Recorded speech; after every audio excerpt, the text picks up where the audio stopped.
This week, I went to the Berne Institute in Nottingham to study transactional analysis.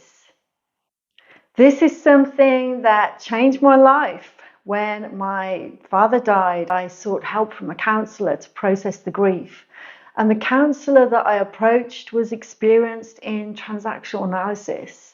So what became coaching sessions to help me through the grieving process then moved on to more in-depth sessions about myself, my patterns of behavior, how I interact with myself, my internal dialogue, how I interact with other people. And this allowed me the space to be able to process my grief and at the same time be able to look at myself as a human being, be able to face up to the parts of me that I didn't particularly like, and then to be able to change those parts into better parts of me. And then I became a better human being. That is what led me to explore transactional analysis a little further, and I booked onto what is called TA 101 to explore transactional analysis a little deeper and to consolidate everything I'd learned in the sessions. Eric Berne's model is built on parent, adult, and child. So, for example, imagine the top ball here is the parent, the middle one is the adult, and the third one is the child.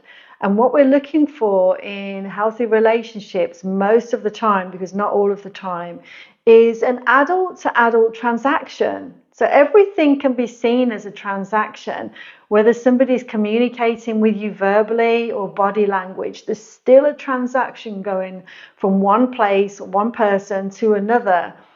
And we can see these happening all through our day. As soon as we get up in the morning, we start interacting with people. We have what's called these transactions. And Eric Berne was able to teach the regular man on the street, rather than just a bunch of people who were training to be psychologists, about how the brain works and how they could make their lives better, how they could have better relationships with themselves and with others. Emotional intelligence, you might say. The parent on the top has two parts. The parent can be nurturing. The parent can be somebody that provides. The parent can be somebody that's domineering. The parent can be a controlling parent. So there are two parts of this parent. There can be a controlling and supportive one, and there can be more of a nurturing, supporting parent. The adult is the rational thinker, the one that's in the middle, the one that, rather than jump into conclusions, will think, okay, let's step back here. Let's take a little look at this. The place where we want to be most of the time when we're under pressure, which isn't always easy.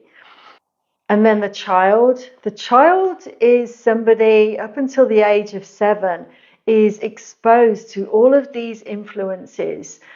And what they're exposed to, along with the decisions that they make, forms themselves as adults. This is why we can see people reverting into childlike states when it comes to throwing the dolly out the pram, stamping their feet if they didn't get their own way, becoming very sort of like quiet and hiding away. It's because they didn't have their voices heard at some point in childhood. And they've now carried that on into an adult state. And it wasn't necessarily because they had abusive parents. If you look at the average family now and the demands that parents have got in their daily lives, it's impossible for parents to be an angel saint all the time. And perhaps some of these things we did without realizing when our children were growing up had an impact on them. I'm not saying that it did, but this is the theory that we explore. And you will find a lot of other psychoanalytic theories will, it's a scientific fact. It's a scientific fact, without pushing any buttons and offending anybody, that the brain is particularly susceptible to power-like figures and things that happen to it up until the age of 7, because that's where all the neuroplasticity is going on. You've heard people say the brain is like a sponge when they're kids. This is that. looking at the balls, the parents, the adults, and the child. In difficult situations, sometimes we can switch parent, adult, child. We'd like to think that we're always in this adult state when things go wrong. However, in times of stress and when we're under pressure, we can resort to other ego states. This is our ego as a whole. We've got the P1, the P2, which is the nurturing and controlling parents. We've got the level-headed adults. And then we've got the child, the conforming child, the one that does things to be liked, or it can sometimes be the rebellious child. And what we'd look for, we'd like to hope to see in our relationships is an adult-adult transaction going on most of the time. Sometimes it can be a child to an adult transaction, and that could be healthy. It could be, for instance, somebody's upset, they're feeling quite vulnerable, and then the parent ego state of another person will come in to comfort and support them. This is healthy. What's not healthy is when we're coming from that place of I'm okay, you're not okay, or I'm not okay, you're okay. Then we can bring in the I'm okay, you're okay into this model of parent, adult, and child, and be able to think a little bit more rationally about what we're exchanging verbally and with our body language with other people, so that our communication is much more effective. And then we're not stepping into that drama triangle as well. This is another useful model that will help you with your communication. So where are you? Where are you most of the time? I'm here all the time in my adult. Be a nice place to be, wouldn't it? Maybe going into the nurturing parents and then the free child, where we're able to express ourselves fully without any repercussions or thinking what people felt or thought of us or any punishment. Taking a look at this model. Where are you in this model? Where are you when you're interacting? It's the same as the drama triangle. Sometimes at different points in our lives, and it can be down to the company that we're keeping, or perhaps a job promotion where we're put into a position where we become the controlling parent. Or we could be in a relationship that doesn't go too well in our favor, and then we can end up as the conforming child, the person that hasn't got a voice. When we're in our healthy state of our relationships and we find someone that we really connect with, somebody that when you tell them you've achieved this or you've done this, or they can see what you're doing in life and they're happy for you, they're genuinely happy for you. You can approach them with problems, they can approach you with problems. You'll give them a different perspective without preaching to them. There's a give and take. There's a give and take, which are called strokes. And strokes are what are highly important for any relationship to work. This could be something that is between a mother and a child. As soon as the child is born, the child cries for support. The mother takes on the nurturing parent and provides that support. So you have this loop going round.